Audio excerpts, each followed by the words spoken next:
Hello, everyone. Welcome back to our series of our Let's Make a Dresden Quilt Along. We are here for episode 3, where we are working on our Dresden quilt featuring the fabric collection by Tasha Noel called Quilt Fair. Episode 3, this is the finish. We are going to finish up our quilt top today, and I can't wait to get started with you. So, I am Angela with Happy Little Stitch Shop, and thank you so much for coming back for our Let's Make a Dresden series.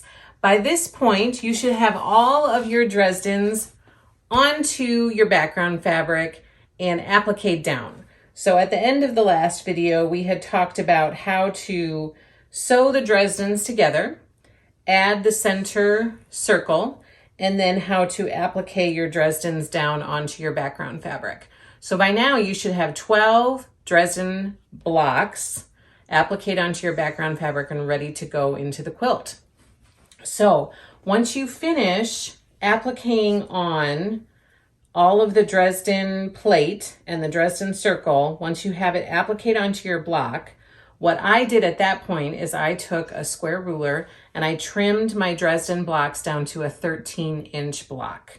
That seemed to be the right size to make sure we don't sew over any of our Dresden points, and to make sure that there's enough of the background to for the whole Dresden plate.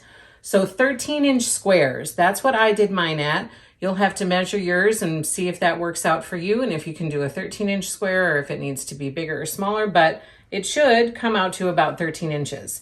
So once I finished all of my applique, I trimmed all of my blocks up to a 13-inch square. So now they are ready to go into the quilt.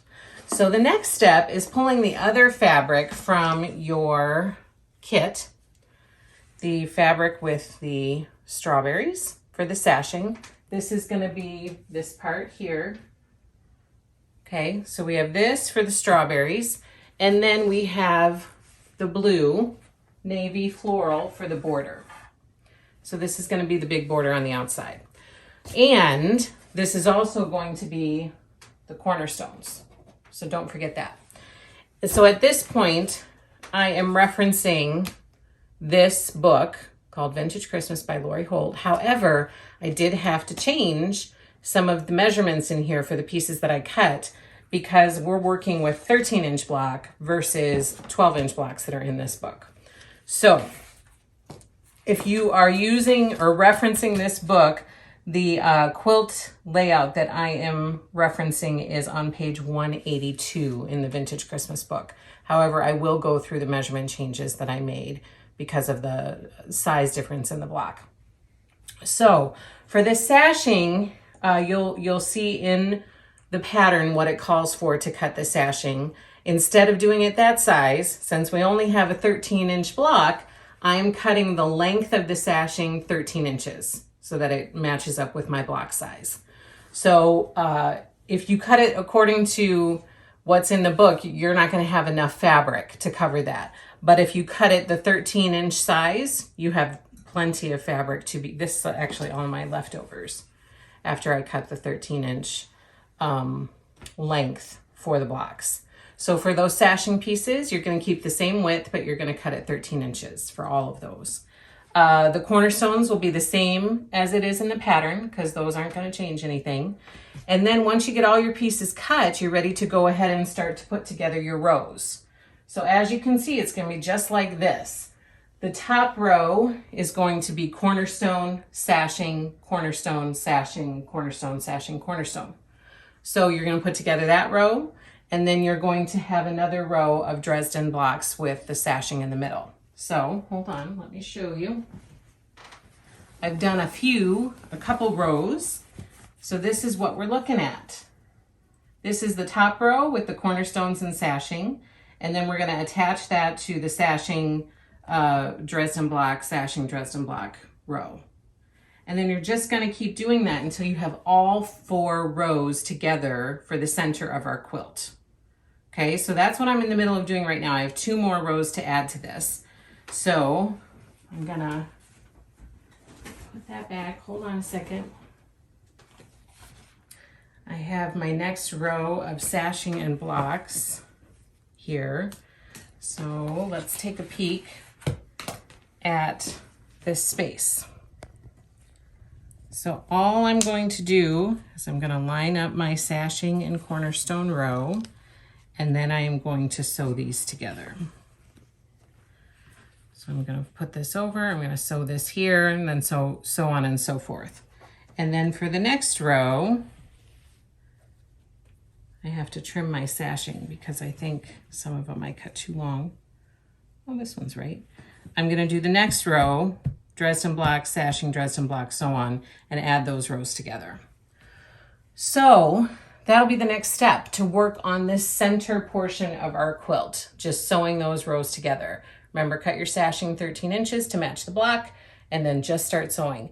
I'm gonna go ahead and finish up my last 2 rows, and then I will be back to go over the next step with you once I have the whole center of the quilt to this point done. So I'll be back with you soon. Have fun sewing your Dresden blocks together. Okay guys, did you get your center part of your quilt done? The center part, the 4 rows all sewn together with the sashing and the cornerstones. I got mine done. Here is mine, all 4 rows together. I would definitely recommend pinning as you're putting the rows together and trying to line up the cornerstones. I'm not a pinning person, but when I deal with cornerstones like this, I find it really helpful to pin to try to line them up. So I did take time to pin this. Some of them still didn't line up perfectly, but it's something I can live with. So I left most of them. I may have ripped out a couple times, but not too many. But now it's time to add our border. Now on this quilt that I did before, you will notice that there is a white small inner border before the outside border. I am not doing that for this one, and that piece was not included in the cost of your quilt kit, so you don't have fabric to do that. If you want to add that white border, feel free to add more of the aqua sewing machine fabric from the Tasha Noel collection, or whatever you used for the background fabric for your blocks. But that's not included for this, and I'm not adding that to my quilt. So I am ready to add the outer border. I have cut all of my strips according to the pattern in the Vintage Christmas book, and now I am ready to add this. The first step to do this part is you're going to want to measure the length and width of your middle part, and then you can cut your border pieces to match the length and the width that you measure. That's one way to do it. Another way to do it is to sew all of these pieces together, add it to one side, cut it where it ends, and then continue to add the rest of the borders. The traditional way is to measure the length and the width of the middle part of the quilt and then add your borders according to that. So I'm gonna go ahead and get ready to add my borders, and then I will be right back with you. Woohoo! We did it! Look at our Dresden quilt completed.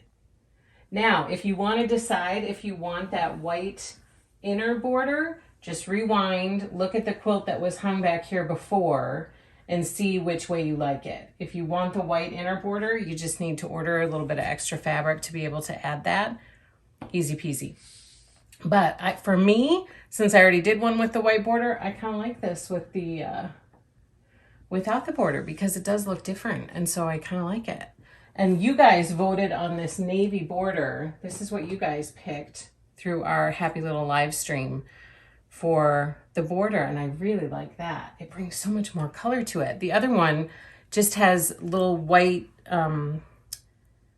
chickens running around on it, and so it's mostly navy and not so much color. So this border really brightens up the whole quilt. So that is our Dresden quilt along. I hope you guys had fun. I hope that you love your quilt. It's so summery and happy. I can't wait to get it quilted. And of course, in your kit, you have the binding, which is this red check. This is for the binding, the red gingham. And I think that that'll look super cute on the outside of it. So I hope you guys had fun. You could always add vintage trim too if you want to add a little vintage trim to underneath your binding. You could always add that to your binding as well. But that's it for our Dresden quilt along. We made a Dresden quilt in 3 episodes. I hope you are having fun with it. I hope that you enjoy your quilt when you are done. And I hope that you feel comfortable making Dresdens now. And remember, these videos will always be here. So if you decide to make another Dresden quilt to gift someone or to make another one for yourself, come back to Happy Little Stitch Shop YouTube and just view these videos and go through and make a Dresden quilt again. They will always be here. So thank you so much for joining our quilt along. If you liked this quilt along and you would like to make one of these quilts, we have some kits left in the shop. We don't have a ton, but we do have some left. So you can go to happylittlestitchshop.com and search for Dresden, and the quilt kit should pop up for you. And of course, we have lots of backing options in the shop as well, from the Quilt Fair Fabric Collection by Tasha Noel for Riley Blake Designs. Thank you again for joining us. Please give this video a thumbs up and subscribe to our Happy Little Stitch Shop YouTube channel if you'd like to see other videos and be notified of other live streams. We do live streams every week. And also don't forget to follow Happy Little Stitch Shop on Instagram and Facebook. And don't forget to check out happylittlestitchshop.com for all of your quilting and cross-stitching goodies. Thank you so much for joining us. We really, really appreciate it. Have a great evening, everybody. Take care. Happy stitching.